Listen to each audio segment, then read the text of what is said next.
帝君，可是浮羽山之战尚未解决。那个小燕魔君不足为惧。既已平幻，为何帝君还如此忧闷？我把他落在梵音谷了。帝君将何物落下？一方丝帕。下去吧。是。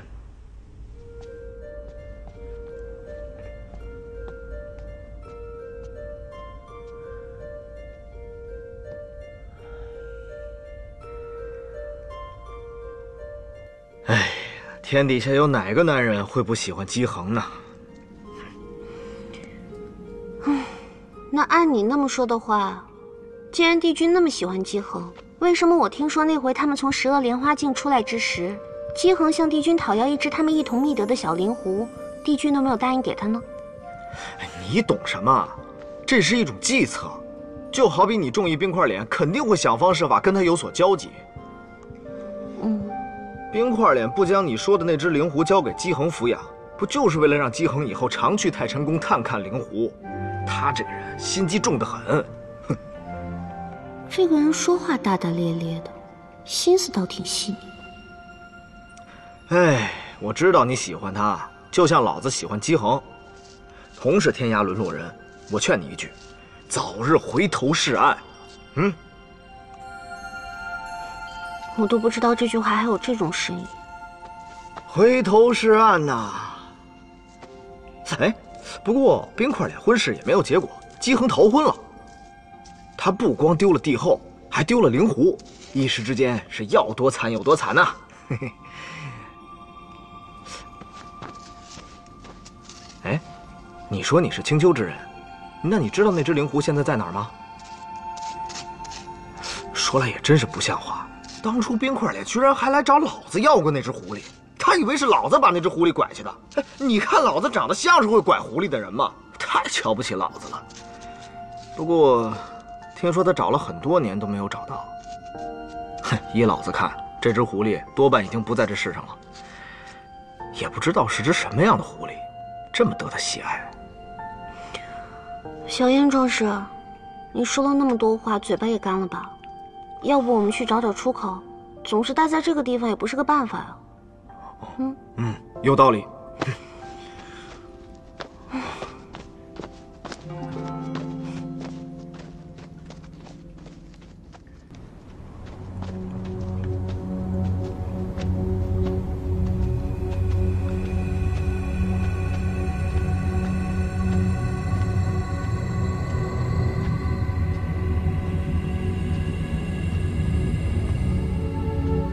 哎，小心！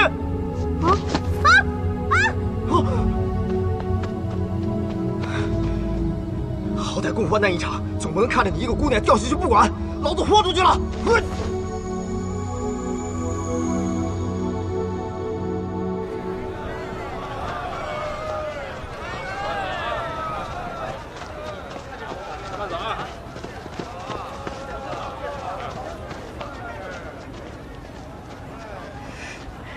今日不愧是黄道吉日，夺过宫里的那些耳目，出来格外顺利。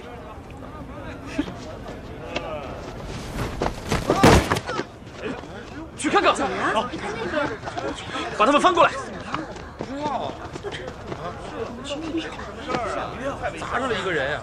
说的是啊，哪儿来的？啊，二皇子！属下参见二皇子。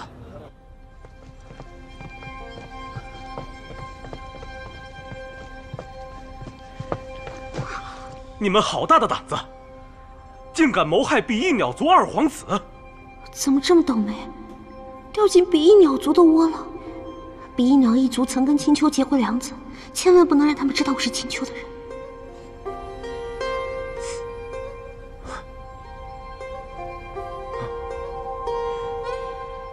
看来，不让你们吃点苦头，你们是不知道我们比翼鸟族的威严。来人，把他们押入死牢，等候行刑。是。走。这姑娘，怎么有种似曾相识的感觉？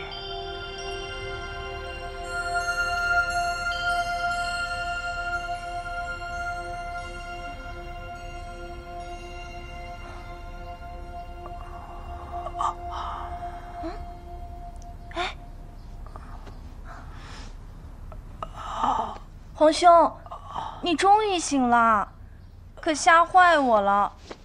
哎呀，没事儿吧？皇兄，你干嘛？皇兄，你要去哪里？你才刚被人砸晕，药师说过你需好好歇息。节律，你说本少是被人砸晕？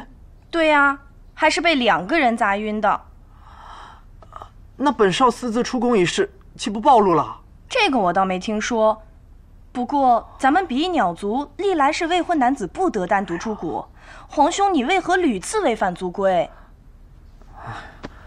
你又不是不知我一心向往谷外的花花世界，早就想出去游历一番了。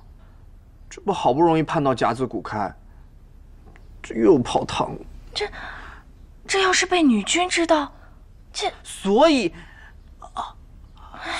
我才偷偷溜出去啊。对了，砸晕我那2个人，现在身在何处？女君听说你被他们2人砸晕，就下令将他们打入死牢。哎，你听我把话说完啊！好在你伤势不重，他2人已经被改去水牢了。既是本少犯的错，自然不能牵连其他人。节律，你可知砸晕我的是何人？我只知是一男一女。哎，皇兄，你等等我。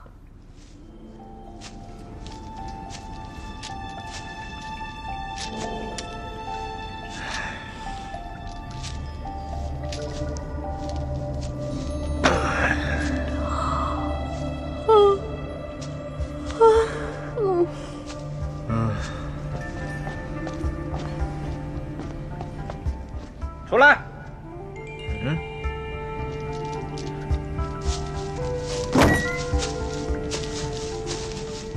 要把老子带到哪儿去啊？水牢。水牢？你们这个鸟族花样还真多啊！少废话！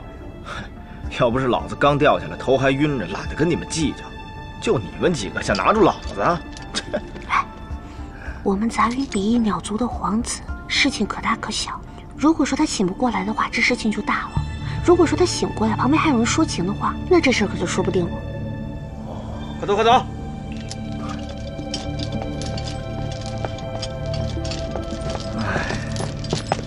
女君有令，速将2人请到王宫大殿。看来是已经醒了。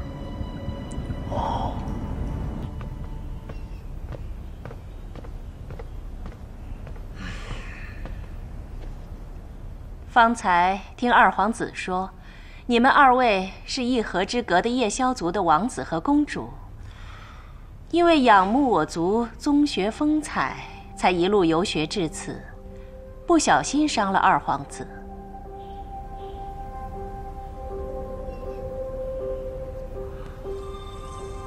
2皇子为何要编造这样的谎言？看来真的是误会一场啊，让你们2位受苦了。2位是远道而来的贵客，那我族应该好好招待。谢女君。谢女君。既然2位仰慕我族宗学，那就赐你们兄妹2人入住宗学的疾风院。一来可以成全你们拳拳好学之心，2来也方便2族幼小之间相互切磋。2位意下如何？谢女君如此细心周到的安排，我们兄妹2人感激不尽，定在宗学好好学习。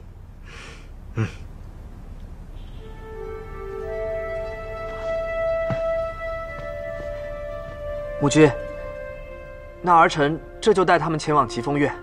去吧。请。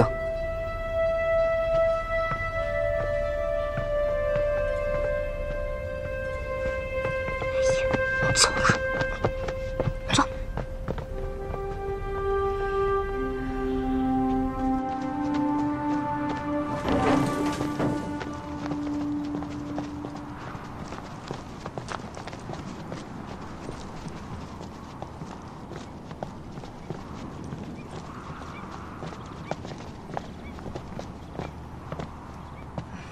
你们去门外等候。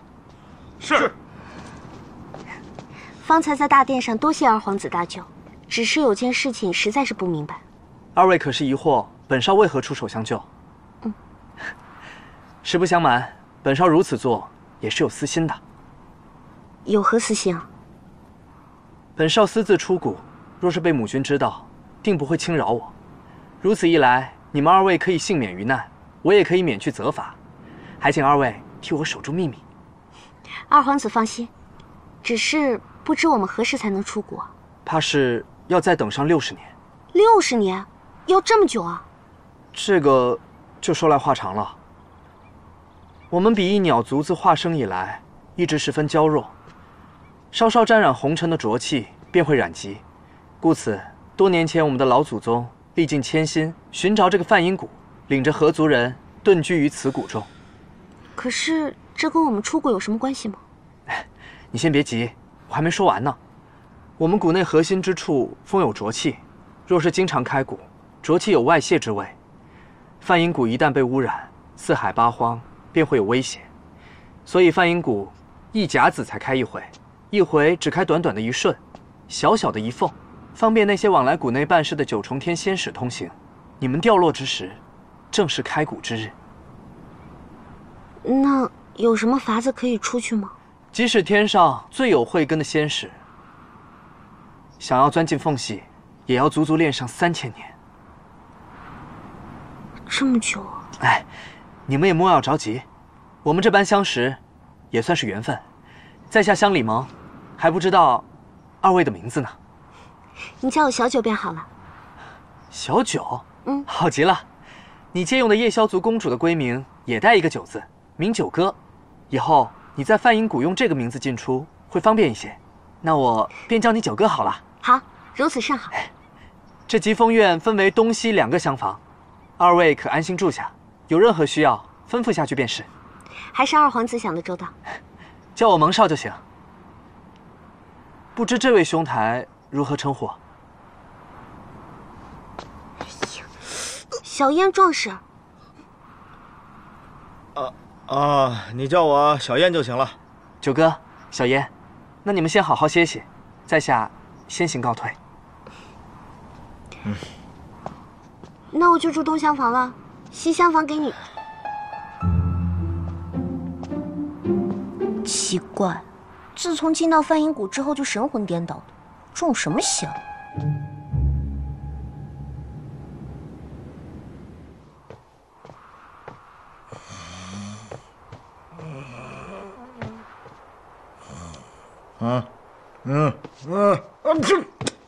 起来！哎呀，你干嘛呀？快点起来！大晚上的不让老子睡觉，起来干嘛呀？我们困在这谷里都不知道多少些时日了，与其这样干等着，还不如自己想办法逃出去。蒙少都说了，除了等谷开，没有别的办法。赶紧跟我一起来施法！小九，你不说地点，让老子施法去哪儿啊？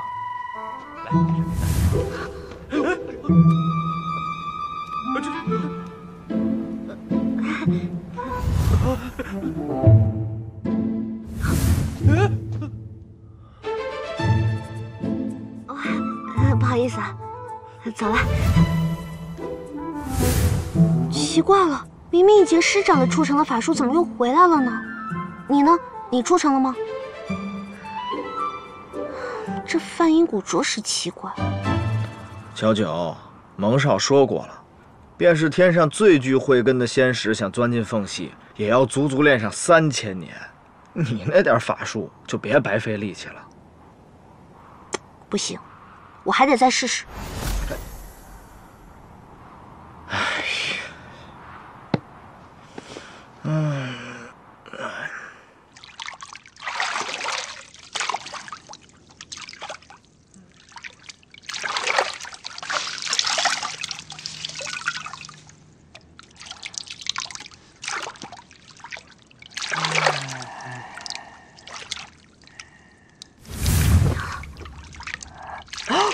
九哥，你怎么？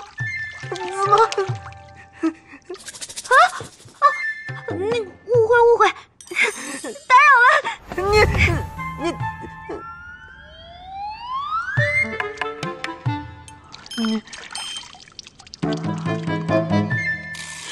情况？吓死我！吓死我了！还好跑得快。小九啊，你还在原地，我都跟你说了没用了。这都半夜了，咱们洗洗睡吧。明早不是还约了蒙少吗？哎呀，这，我睡了啊。好，睡吧睡吧。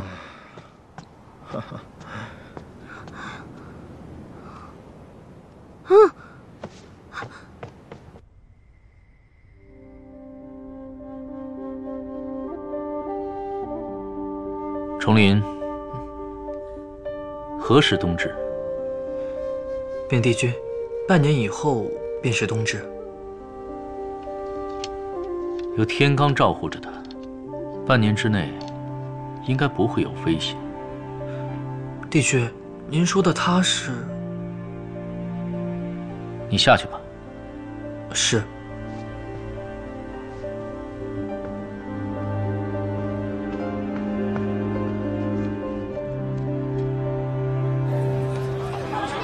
这位客官，你来看一下吧，这里还有一些。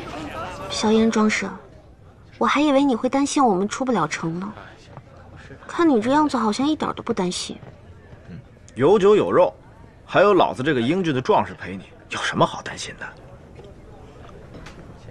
按道理来说，像你这种狂浪不羁的人，怎么会就这样乖乖束手就擒了呢？我以为你宁愿待在水牢里，也不愿看着书卷在这边受罪。没想到你发了一阵呆之后，就乖乖的顺从了女君的安排。莫非你对那个白衣女子？我觉得很是想不通啊。天底下穿白衣的女子那么多，小燕庄师，你给我解惑一二呗。哎，说来道去，我知道你这么焦虑，是因为冰块脸没来救你。当然。我以前得罪过帝君，我也不指望他2、3日就能来救我。我这不是要给他一个平复他内心情绪的过渡期吗？他那么记仇，等他来救你？只要帝君能够在1个月之内来救我，他把我丢到浮羽山，然后还让我在这儿受罪的事情，我也就大度担待了。哼，话虽如此，他也得进得来呀。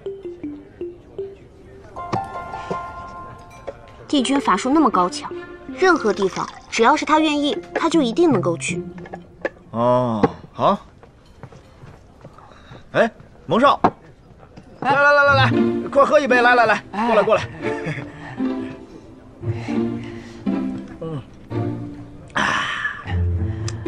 我到处找人，没想到你们竟在这里。九哥，你怎么光拿着不吃啊？还在惦记着出谷之事？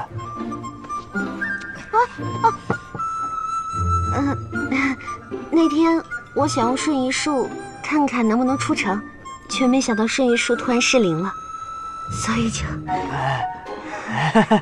我忘了跟你们说了，这梵音谷仅王城内能使用法术，一旦踏出王城，哪怕只有半步，法术便施展不出。哦，原来如此啊！那天真是都有得罪。小九，九哥，敬蒙少一杯。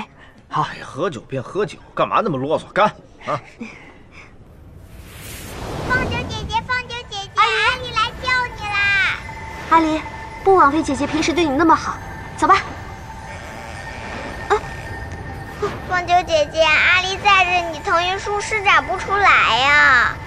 可你不是有风火轮吗？不行，阿离的小轮会被压坏的。凤九姐姐，要不你先在这里等等。凤九姐姐，我去找人来救你。哎，阿离，小阿离，阿离，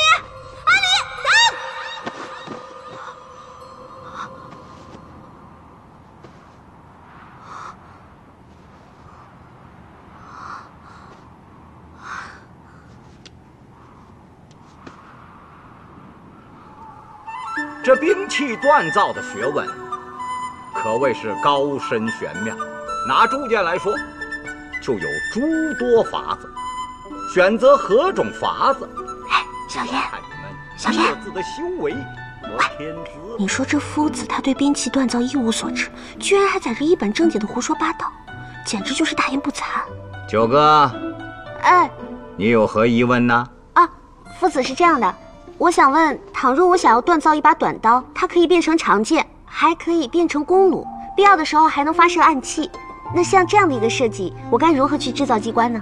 锻刀铸剑是要靠天资和修为的，寻常女子最好还是多读读书卷。夫子，你还没回答我的问题呢。夫子，其实呢，我已经设计出一张图纸了，还请夫子指点一二。你大可不必荒废时光，做这些无用之事。既然你无事可做，那就回去抄5遍武书悖论，去去浮躁之气。夫子，你该不会是解答不了吧？你，哼！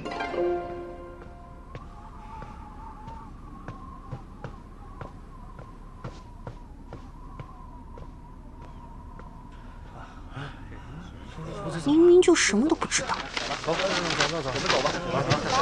们走吧。走吧。小九，那老匹夫走了？嗯，走了。这老子就去上音律课了。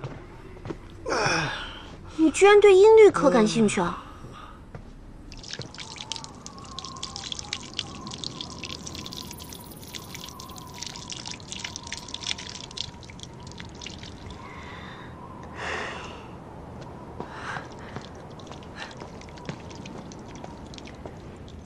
姬恒，我就晓得你在这里。你知不知道我找你找的好苦啊？你的毒怎么样了？身体如何呀？阁下怕是认错人了吧？我是小燕啊，燕池雾。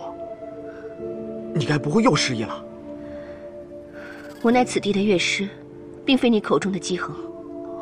这位燕先生，只怕你是太纠缠于前尘往事了。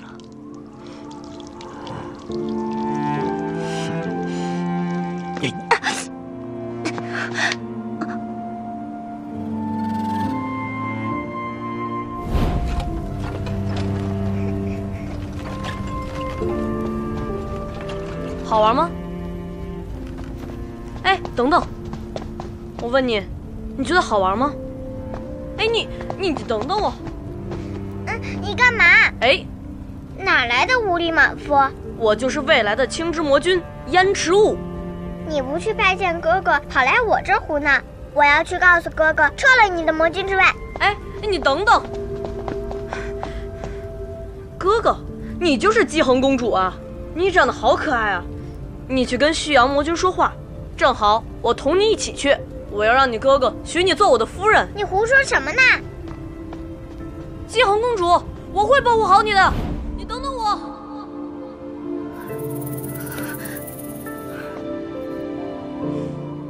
虽说你戴着块面纱，但我又怎会认错你？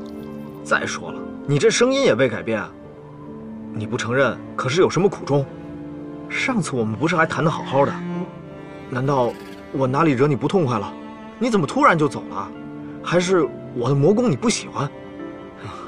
也是，确实没有此地清静。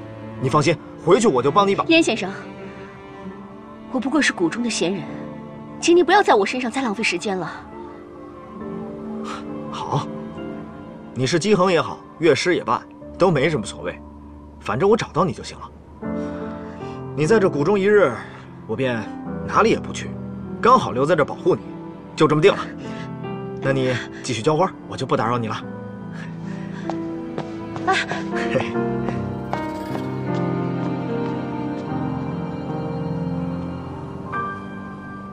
宗学每10年1度的学子宗学竞技赛就快到了。哎，毛少，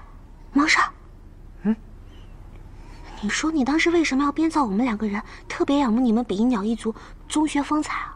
就因为这个理由，你现在害得我非得来上这个课不成？九哥，哎，上次让你抄的书可抄完了？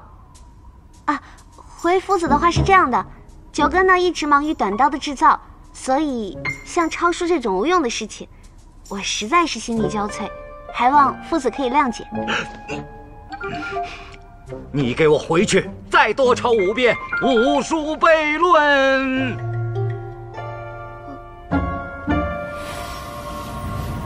走啊！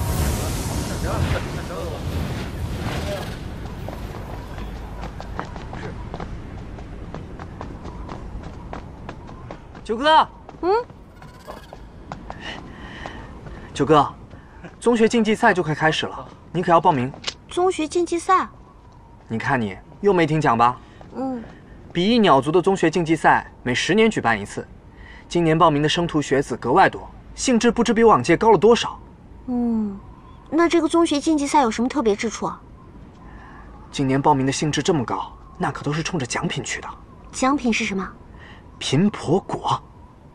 频婆果？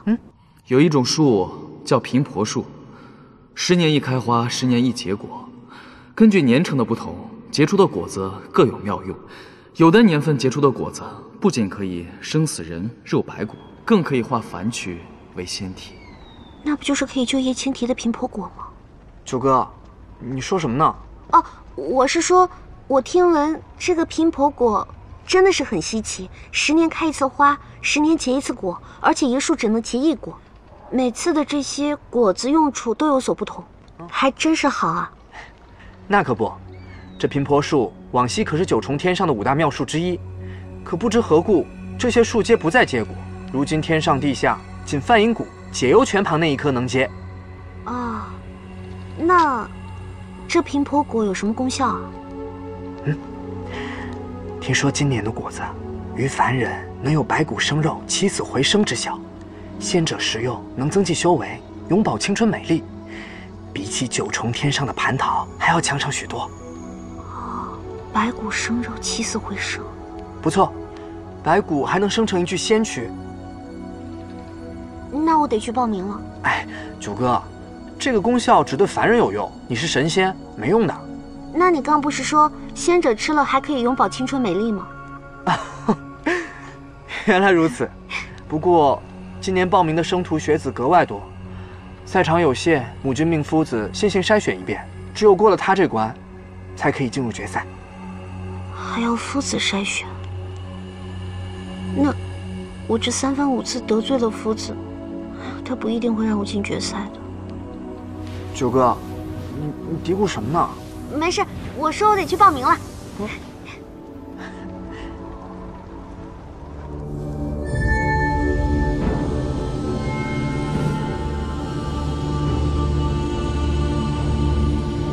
频婆果，用它来调和我的3毒浊心，大妙不过。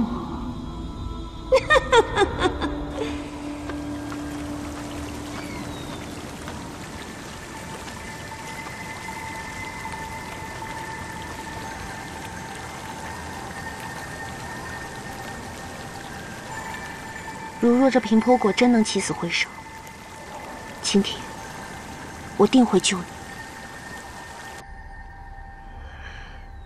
你。老子就知道没有好事儿，你就是跟冰块脸学坏了，笑的都一样蔫坏。你有这力气嚷嚷，还不如多帮我抄几个字呢，记得磨着我的字响。嘿，要求还挺多。怎么这么厚啊？夫子不是只罚你抄10遍吗？我这不是得罪了这个地头蛇夫子吗？再说了，为了参加这个竞技赛，我大丈夫能屈能伸，巴结巴结他不行啊。他让我抄10遍，我就写他20遍，这也算是一种示好吧。这种示好是否隐晦了些？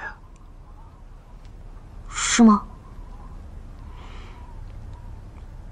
季寒君仙寿荣享，仙福永寿。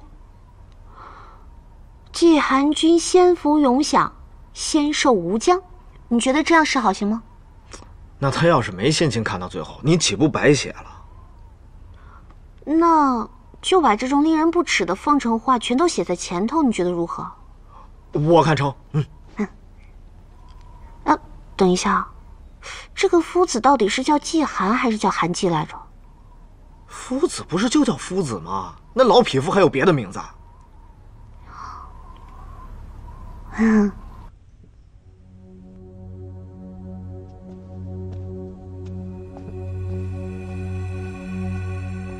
帝君，深夜找我前来，所谓何事？关于妙义渊之事。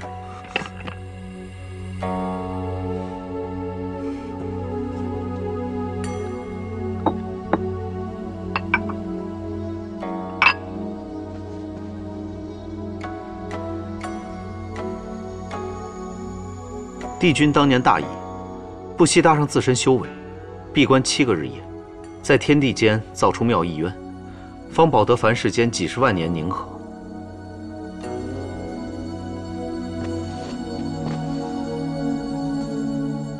我看帝君神情，莫不是那妙义渊有异样？300年前，妙义渊就已出现震荡，我花了些许时日将其捕追调伏。也只是将崩塌之期延续了些时日，究竟能延续多久，我也说不好。请你前来，就是想和你商量计策。若妙义渊崩塌，这将是诸人神的万劫。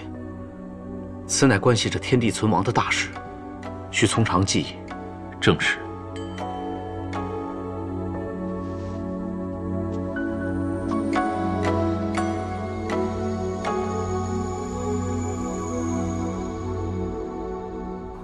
长生将军，你怎么耷拉着脑袋，病殃殃的呀？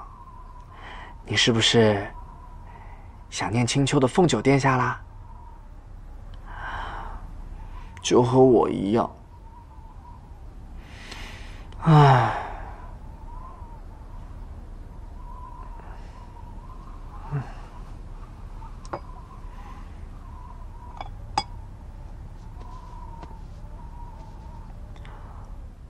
好好照看长生将军。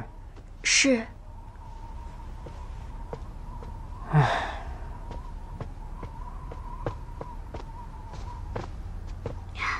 蒙少。嗯。哎呦。哎呀。九哥，你能不能有个姑娘家的样子？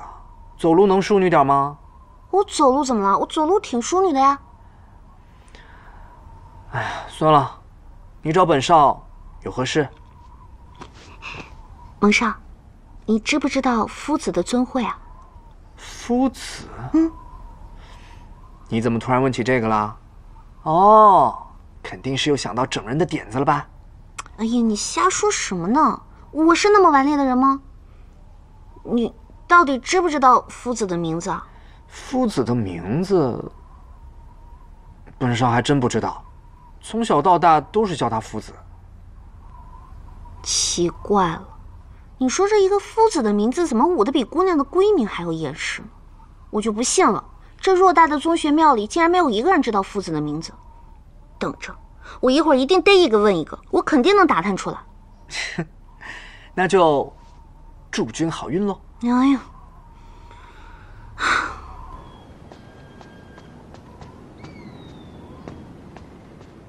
禀女君，太晨宫掌案仙者重林仙官传话，原定明日的茶席课将临时由另一位仙伯代受。仙君仙物缠身，愿来我族讲学，实属恩宠。却告知夫子，让他妥善安排。是。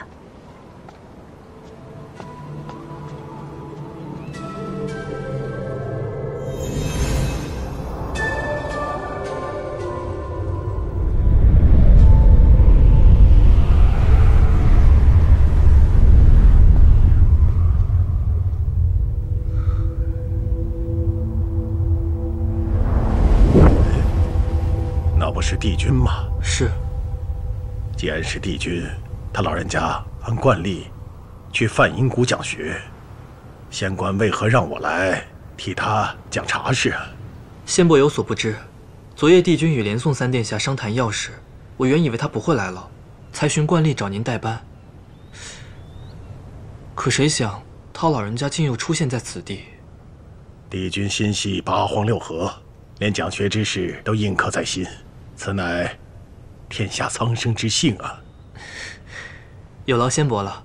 既然帝君亲自来了，就请仙伯先回九重天吧。告辞了。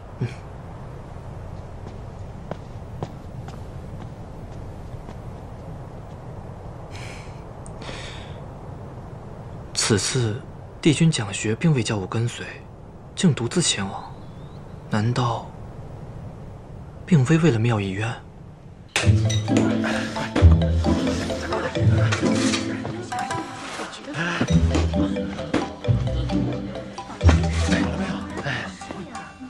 行了，够了，快点！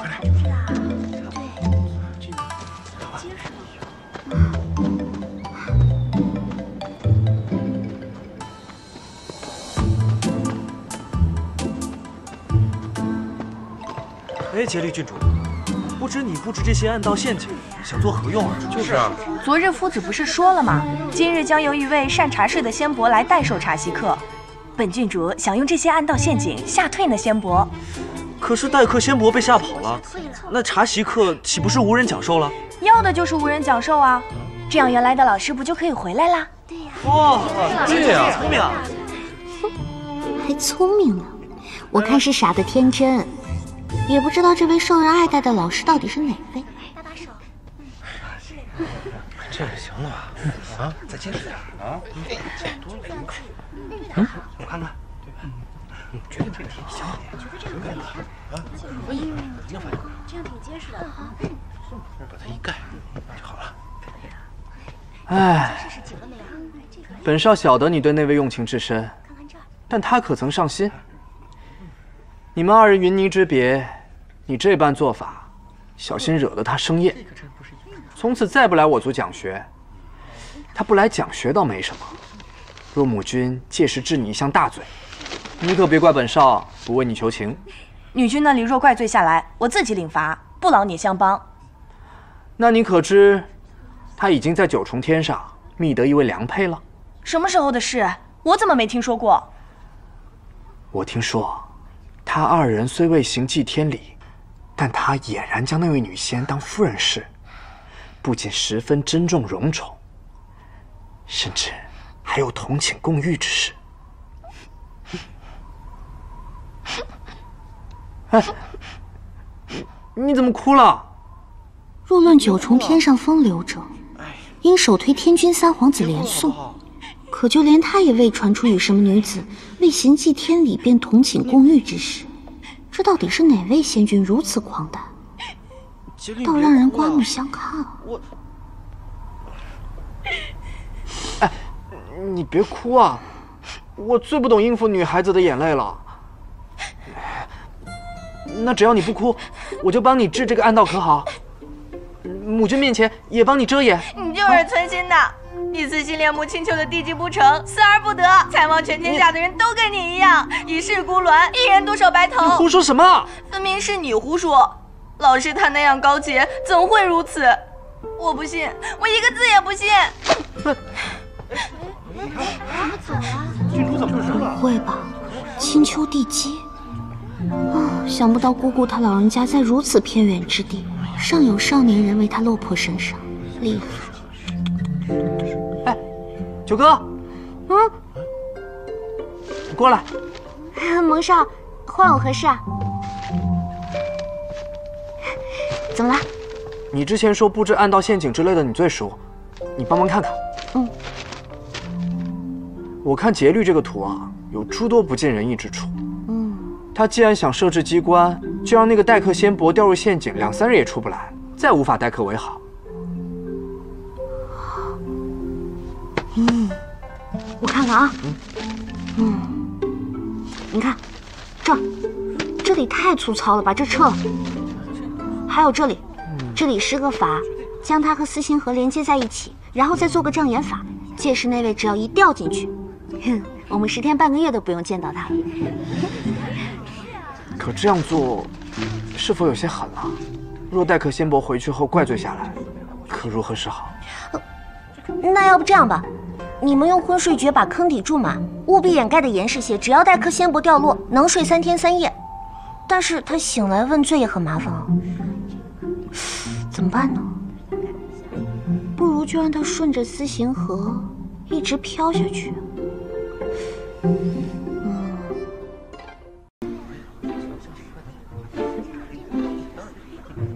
九哥，差不多了啊！快过来看看。哇，挖得真深啊！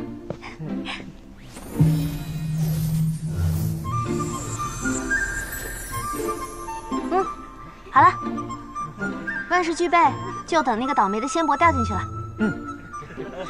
蒙少，那我先走了，记得到时候把那个倒霉仙帛入瓮的经过一五一十的告诉我。好，走了。你自己设的陷阱，你不留下来看热闹啊？你小声一点，非得这么大声让大家都知道我逃学啊？你去干嘛去？今天下午第1节课不是夫子要宣布宗学竞技赛最终人选名单吗？我得赶紧回去抄书，不然全都白费了。哦，那你快去吧，回头老子原原本本讲给你听。说好的啊。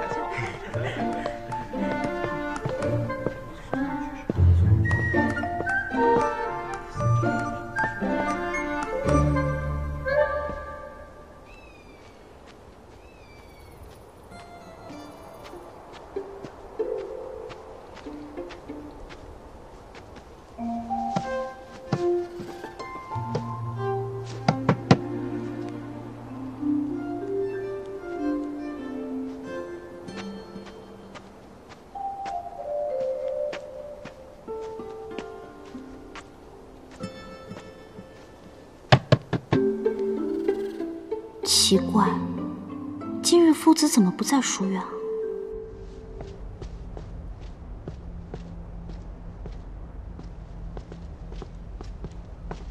啊？啊，见过三殿下。你找帝君有事儿啊？三殿下有所不知，前日西方梵净佛陀大驾，明里是与帝君论经，实则是为了商量妙义渊一事。本以为二位仙尊必然要切磋许久，怎料帝君却另有安排。此等关系到天地存亡的大事都能失约，想必是真有什么事。今日我借着取回帝君在凡间运布的机会，想再来探访一番，不知帝君不在。你来的巧也不巧。还请三殿下解惑。这巧的是，这事跟你我都有干系。不巧的是，帝君短时间内怕回不来。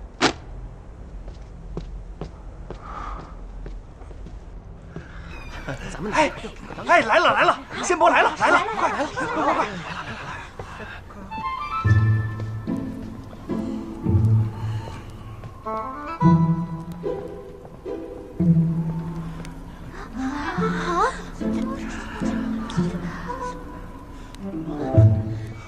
再见，玄君。免礼。帝君，请。你冰块莲，你站住！你居然还敢来！要不是你，老子怎么会在这梵音谷被困半年之久？老子要找你报仇雪恨！住口！你这大胆狂子，敢对帝君如此无礼，还不速速退下！退下！啊，帝君请息怒，是老夫管教不严，课后定会严惩于他。请帝君上座。哎，帝君，夫子，今日天气甚好，不如我们在学院外讲学如何？茶水一事本就取法自然，在白鹿林中教学授受，令我等学子更能习得天地之妙气。是。哎呀，简直是胡闹！今日东风凛冽，怎能劳动帝君去外讲学呢？课后都给我罚抄。夫子不必动怒，在外讲学也未为不可。今日虽有风，但阳光晴好，不如在外设席，教学讲授吧。啊，是。帝君、夫子，外面请。说过多次，我既为你们的老师，以后唤我老师即可。是。帝君，外面请。请。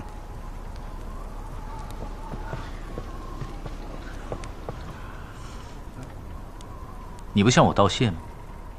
道谢？老子凭什么谢你？怎么？难道你不是为了姬恒留下来的吗？我跟他跟你有什么关系？我告诉你，一码归一码，你别混为一谈啊！住口！你这大胆狂徒，敢对帝君如此无礼！夫子，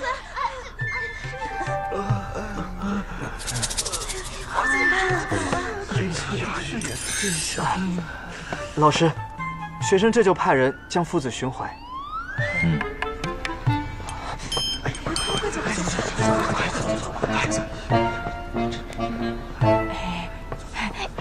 快点！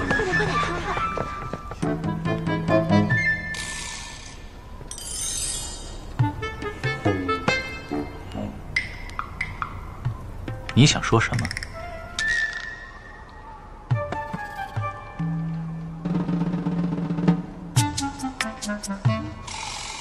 哎，蒙少，你们这是去哪儿啊？怎么了？九哥，父子扬言要扒了你的皮，你擅自珍重啊？嗯？既然夫子这么生我的气，那我是不是应该快点把这手抄给他送过去？哎，小燕，你这是在干嘛？哎，小九，你说我是这么划一道好啊，还是这么划一道好？还是先这样划，然后再这样划好啊？啊？我觉得你这么划几道的话，应该会显得更英气点。哎，你也觉得老子这样根本不英气，对吧？你这是怎么了？哎，要不然老子蓄蓄胡须呢？哎呀，你吃错药了。跟你说正经的呢，冰块脸亲口答应我的，不会再干涉我跟姬恒来往。什么冰块脸姬恒的？我问你，为何父子扬言要扒了我的皮？蒙少没跟你说呀？没有啊，我得罪父子了。老子看你在这儿一点不着急逃命，心里就把你定义为一条英雄好汉了。原来你什么都不知道啊！别跟我废话了，赶紧告诉我，父子为什么说要扒了我的皮？其实也不是什么大事儿，对你来说应该是喜忧参半。哎，我这个成语用的对吗？就是你设的那个陷阱，你想诓的人没有诓进去，倒是你一直在找的夫子，他在发脾气的时候吧，他就是……小燕啊，我真的很欣慰，你终于领悟到姑娘们不图你好，乃是因为你这张脸长得太过标致。总之就是夫子他掉进了陷阱。什么？哦，不过他没事儿，他只用了半个时辰就脱身了，然后他就说要扒了你的皮。那他要扒我的皮，那我这书抄我还给他吗？我看你就是3跪9叩的呈上去，估计他也不会放过你了。啊，那怎么办？啊，不过你不用担心，我都说了，九哥，冰块脸，你给我站住！哎，我话还没说完呢。逃命要紧！他不是一直盼着冰块脸来吗？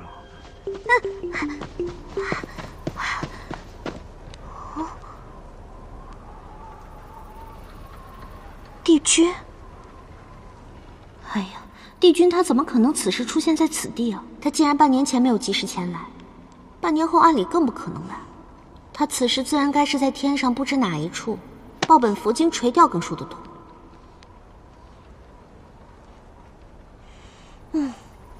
我今日定是撞邪了。撞邪的，怕是老夫吧？夫子。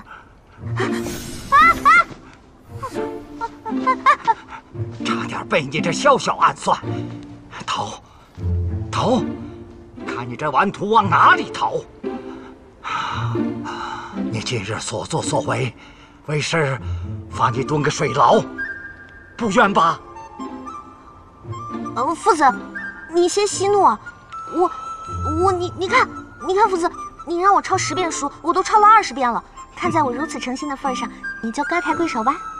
再说，你看这苦寒天，如果蹲个水牢的话，可能也会冻极先身。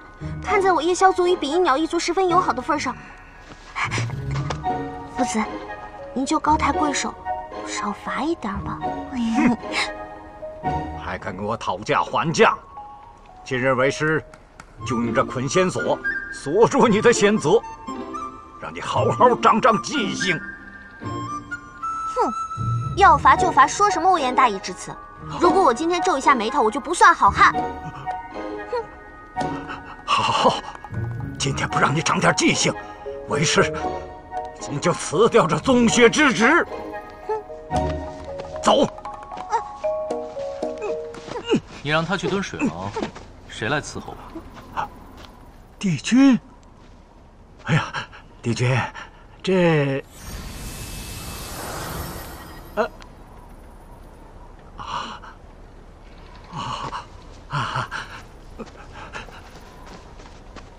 你说，他为何这般仓促逃走？怎么一言不发？难道不为方才的事说半个字吗？你还要我谢谢你啊？不妨说来听听。所以你是来救我的？嗯。早半年你干什么去了？现在才想起我？告诉你，我不稀罕。让开，别挡道。我半年后来救你，跟半年前来救你有什么分别呢？当然有分别了。让开。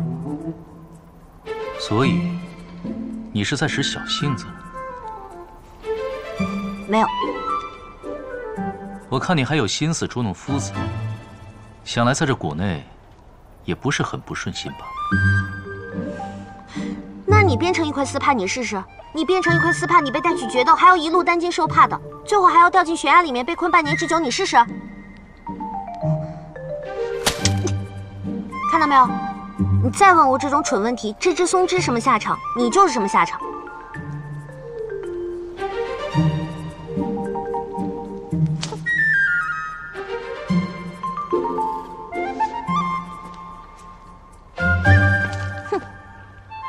小的时候脾气上来了，我可是跟西天梵境的佛陀爷爷都争吵过。虽然我也没得什么好下场，回去就被我家那老头子拿着一个大棍狠狠地教训了一顿。但是这样方才能够显示出我青丘鸿鹄、巾帼不让须眉的英雄气概。试问这世间有谁敢当着佛陀爷爷的面同他叫板啊？我就敢啊！再说了，这世间又有谁敢当着你的面说要把你揍得跟一截断松枝似的？我又做到了。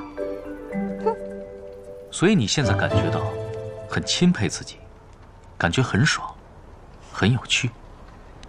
想必你现在大约也是生气的。你们这些大人物一向是受不得一丝气的。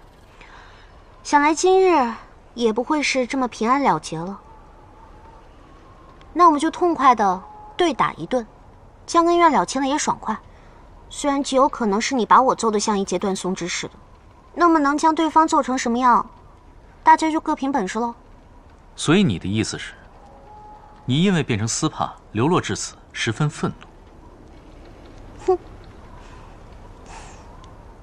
倘若我愿意试试，也愿意变成一块丝帕，任你驱遣，或许你就不会那么愤怒了。这有何难？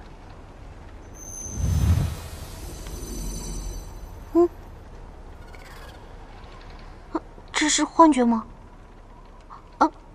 我没有让你变成丝帕。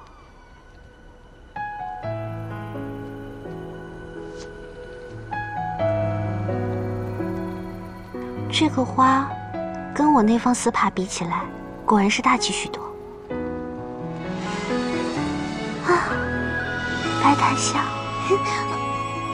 握稳的，别掉在地上，我怕了。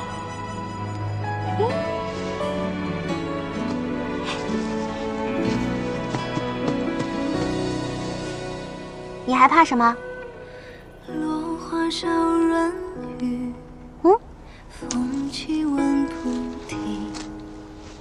喂，你怎么不说话了？也是，堂堂男子汉一言九鼎，既然你自己都主动变成帕子了，那我总不能辜负你吧？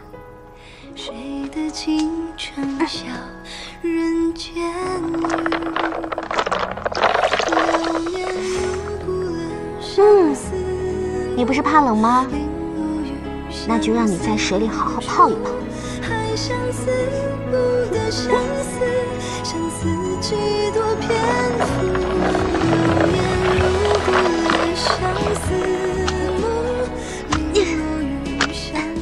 不是说只要我解气怎么样都可以吗？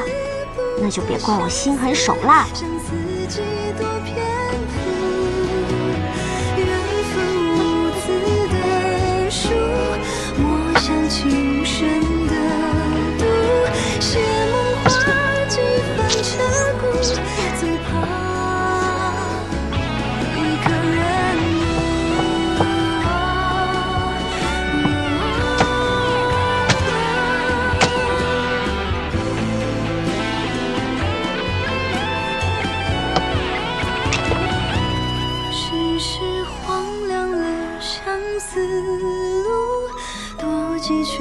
相思，最相思不已相思，天不老人不负。还挺坚强的嘛，居然一声都不吭。但求与你同住，化惆怅与悲共舞。本来爱别离苦。看来这并不是帝君随便幻化的，可能是金恒送给过他一张帕子，他变身的时候便不自觉地变成了那张帕子的模样。九哥，昨日你受惊了，今日本少特地设宴给你赔罪。来，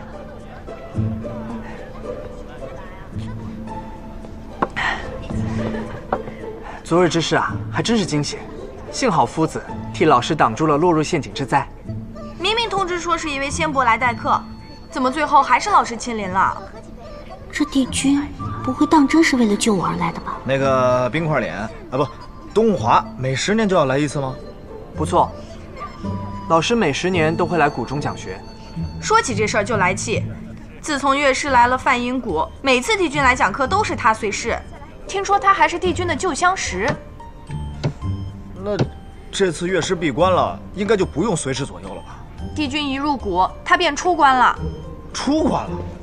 正是，现在应该已经搬到帝君常住的御林院了。什么？哎呀！哎，别！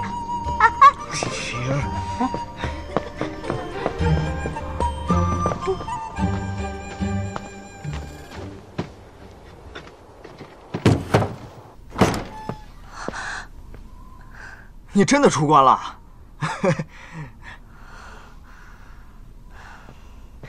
姬恒，我在谷中见到冰块脸了，他亲口跟我说的，你就在这里，这下你不能不承认了吧？我是不是姬恒，没那么重要。怎么不重要？冰块脸跟我说，他不会再干涉我同你的来往，以前的事一笔勾销。姬恒，你自由了。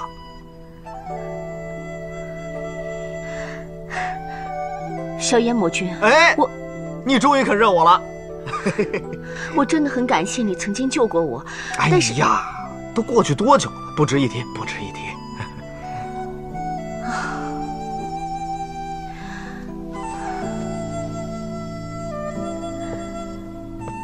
萧炎魔君，你对我的这份恩情，日后有机会，我一定会想办法还的。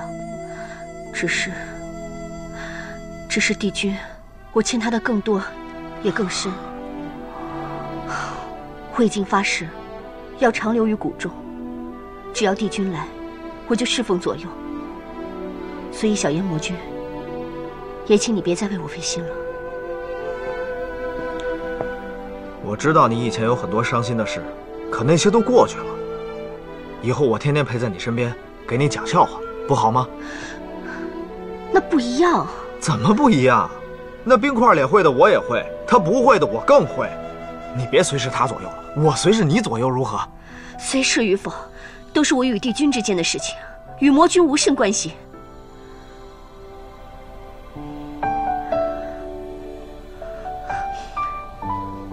好了，我要给帝君准备茶席课的茶具了。萧炎魔君，请自便吧。你知不知道，你这样不请自来的行为，是很不尊重人的。麻烦你出去，给我把院门带上。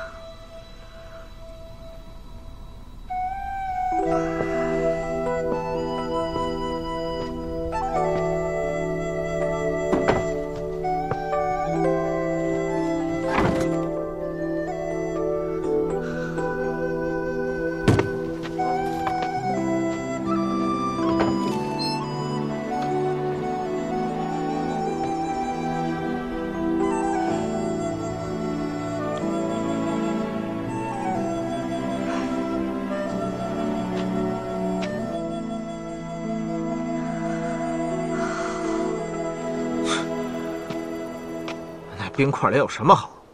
姬恒偏偏对他念念不忘。唉，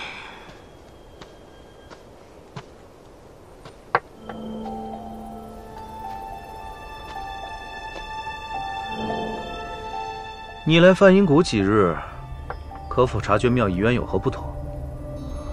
这是传说中的叠咒术。不出之前所料，三毒浊息果然在逐日积累。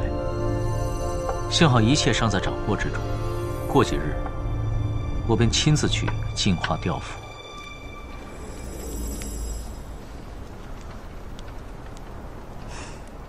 在水里也浸过了，在火里也烤过了，还被小叶那种粗人拿去擦过桌子。这么一来，我的气也消得差不多了。等你烘干以后，我们就冰释前嫌吧。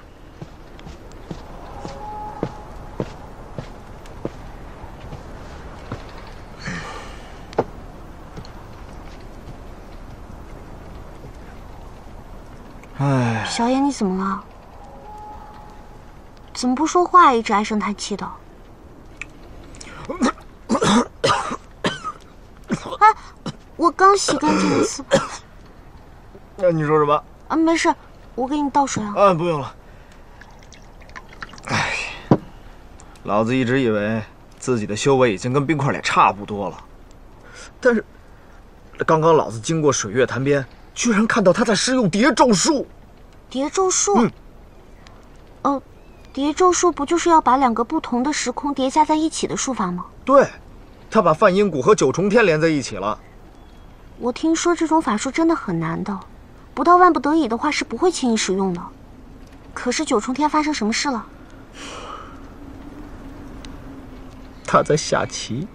下棋？气就气在，他施用这叠咒术，不过是为了方便跟天上的老友下棋。老子刚才看见他跟天上那个花花公子在下棋，就觉得自己输了。哎呀，虽然他这一项的确是赢了你，但是你总有一些长处是他比不了你的，何必以己之短去比他人之长呢？老子的长处，比如说，比如，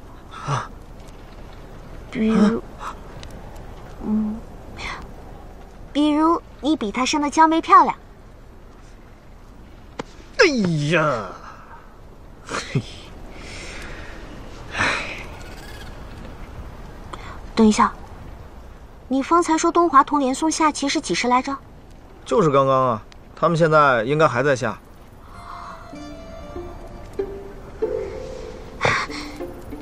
作为一个神仙，你怎么可以这么无耻？哎，你说谁无耻啊？是可忍孰不可忍？当初你决定骗我的时候，难道就没有想过倘若我发现这个骗局会恨你一辈子吗？还是你觉得我根本就没有识破你这个骗局的智慧？你给我等着！自从和你相交之日起，对你献殷勤的女仙也不在少数，却没见你对哪个女仙特别感兴趣。今日你怎么就对青丘这位小地姬另眼相看呢？好棋。你这刚入梵音谷没几日，怎么就把青丘这位小地姬又得罪了呢？我看他气冲冲过来的样子，像是要拿把刀把你斩成8段。没什么，低估了他的智慧。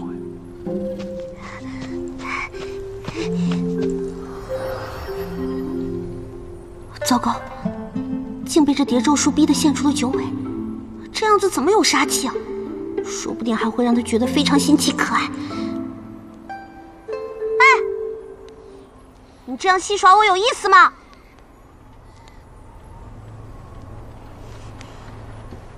你看着我做什么？我们是不是见过？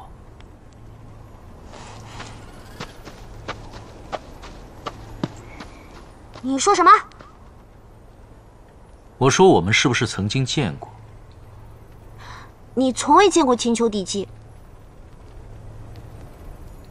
你小的时候，我是不是救过你？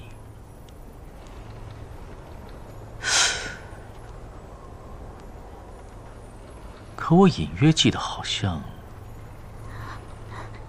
帝君慈心普及众生，这种事情自然不会放在心上。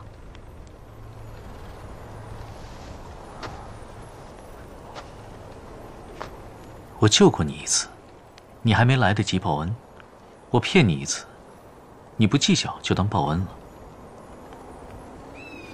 帕子还我吧，你将它折腾的掉色，我也不同你计较了。我早已报恩了。什么？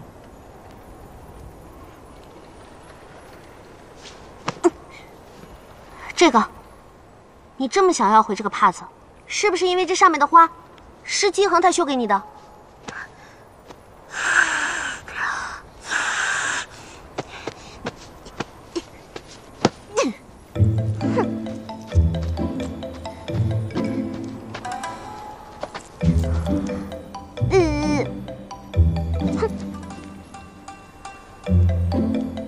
他近日的确要比半年前在九重天上生动活泼许多。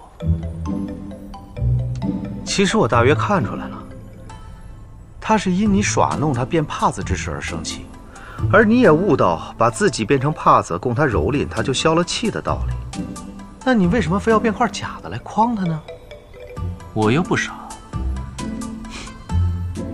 诚然你不傻，不过造成此种糟糕的境况，你若能干净利落地把它处理好，改日见着你，我尊称你一声爷爷。听说太上老君近日炼了一味丹药，服下即可选择性遗忘一些事情，没有解药绝对记不起来。你择日替我去拿一瓶吧。哼，你这样是否有些无耻啊？不觉得。下次见到我，记得叫一声爷爷。喂，东华，这还是超然不动，这还是让我们这些六根不大净的仙者们自叹弗如、仰望莫及的帝君吗？司命，你也看到了，从我们与帝君相交之日起，愣是他的一个把柄也没拿住过。八卦如你我，这是一件多么没有意思的事情。如今他却对一个3万来岁还没长开的小地鸡另眼相看，你不觉得这件事情就好像是，被雷劈了？正是，你也有这感觉是吧？非也，三殿下。我说的是你现在就是一副被雷劈了的表情。你不觉得奇怪吗？难道你没有这种感觉？三殿下，你是不是忘记了，在帝君众多的喜好中，有一条就是喜爱猿毛。凤九小殿下的原身，很少有人能抵挡得住啊！在他小的时候啊，有一次调皮，把巴豆放入了白针上神的饭中，害得白针上神足足拉了3天的肚子。小殿下只小小的现了一下原形，白针上神立即就原谅了他。小殿下那个，你是不是有什么事儿瞒着我？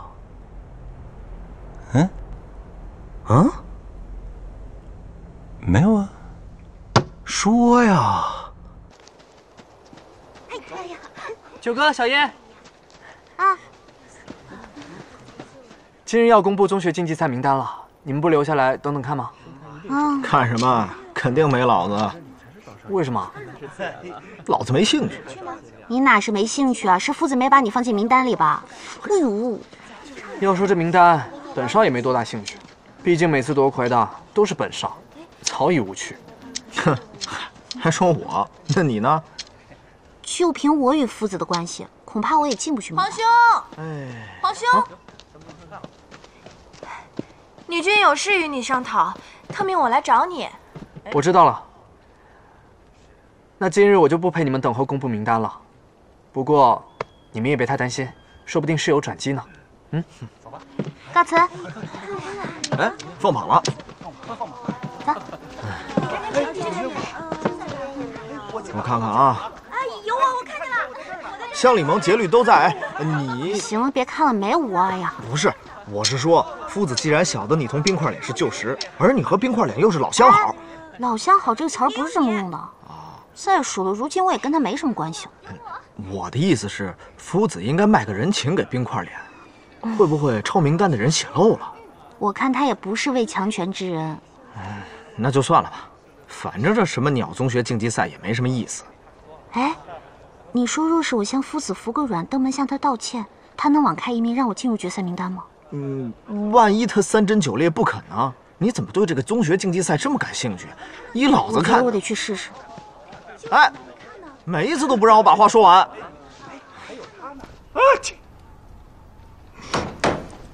这，九哥公主，夫子，你怎么来了？夫子，九哥顽劣。其实，在学堂当中，我设的那个陷阱是为了要捉弄同学的，却没想到让夫子掉进洞中去了。九哥在这里给夫子赔个不是。哎呀，小事一桩罢了，九哥公主何须介怀？夫子，这个是治风寒的药。如若说因为我的缘故，害夫子掉进洞中，还染了风寒，那我罪过可就大了。哎呦，真好劳您大驾。今日帝君还好吧？他的事我怎么知道？夫子，那个宗学竞技赛最后的人选名单是不是把我给漏了呀？宗学里头竞技只是末流，你根基还没打好，怕是不适合竞技决赛。万一受伤，我如何向帝君交代呀？是不是？好了，回去吧。若有事，换我过去就行。啊，需要我送你回去吗？夫子，你好好休息，我告退。哎呀，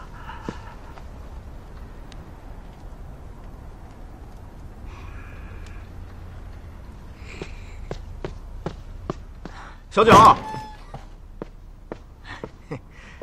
小九，蒙少说醉里仙新来了一群舞姬，5跳的一绝，他约咱们瞧瞧去。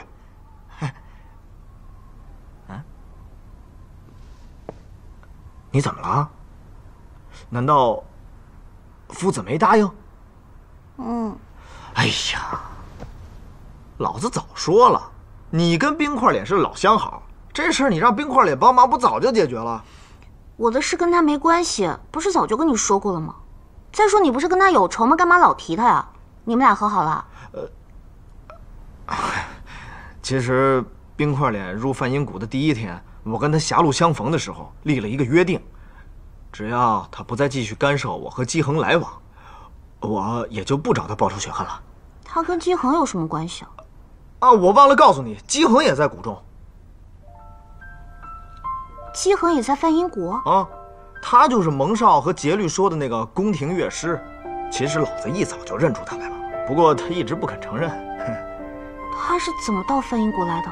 这个他具体倒没说，反正就是阴差阳错来到谷中，然后留下做了宫廷乐师。那他现在又承认自己是姬恒了？冰块脸每次来讲学，他都会出关随侍左右，他看抵赖不了就承认了。哎，你说我们俩是不是特别有缘分？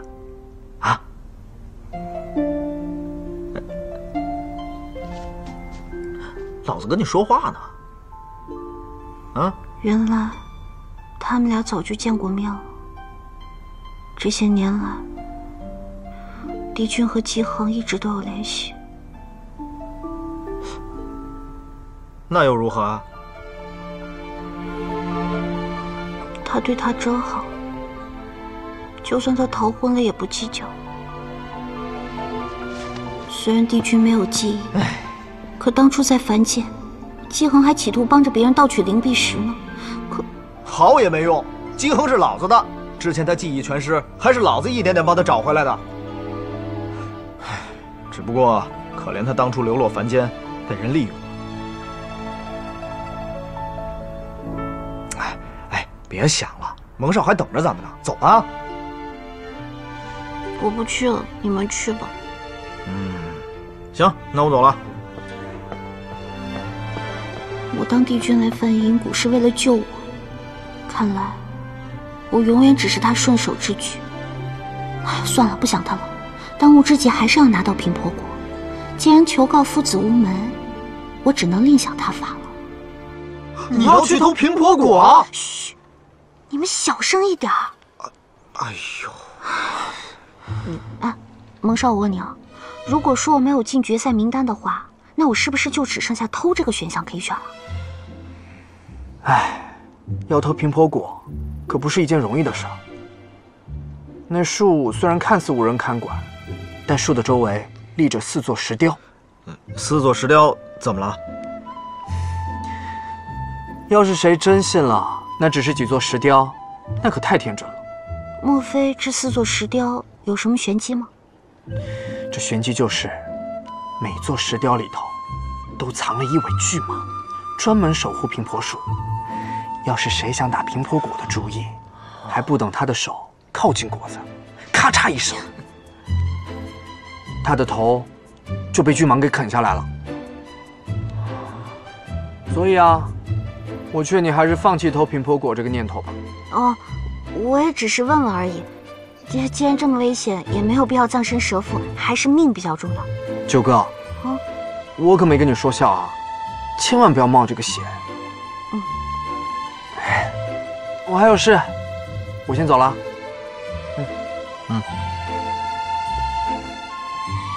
怎么怕了？我什么时候怕过？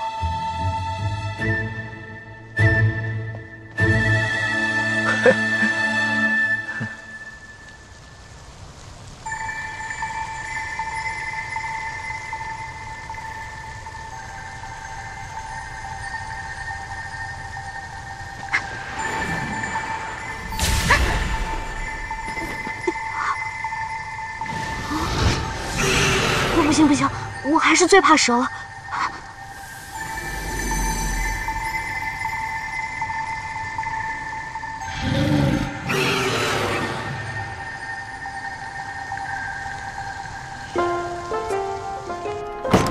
小九，小九，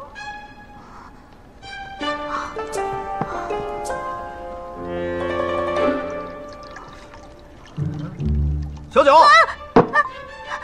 你干嘛去了？吓成这样！吓死我了！老子又不是故意的，方才看你匆匆跑进来，像是受了惊吓，叫你又不答应，才过来看看你。我没事。那个，你明天要去上茶歇课吗？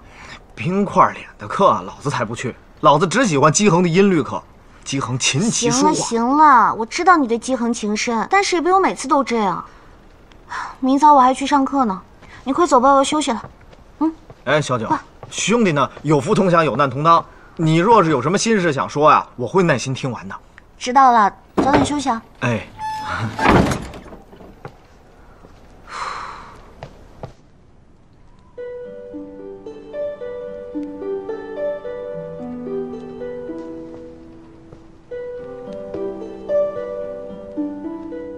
老师。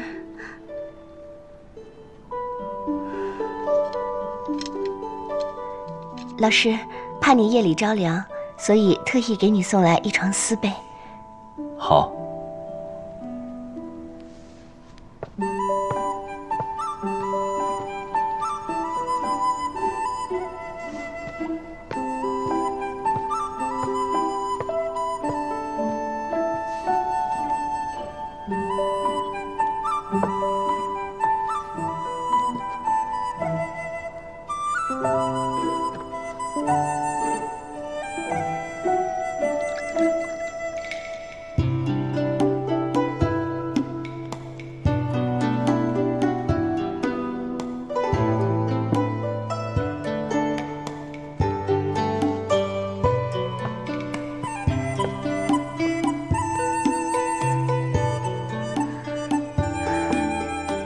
老师，请喝茶。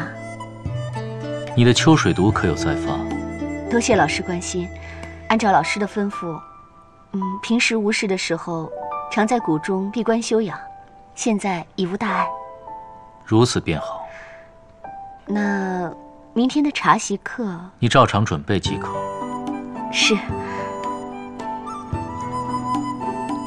老师，此次在谷中讲学，是否按照惯例，在谷中停留半月？此次未定。或许再多留一段时日。是。那老师早些休息。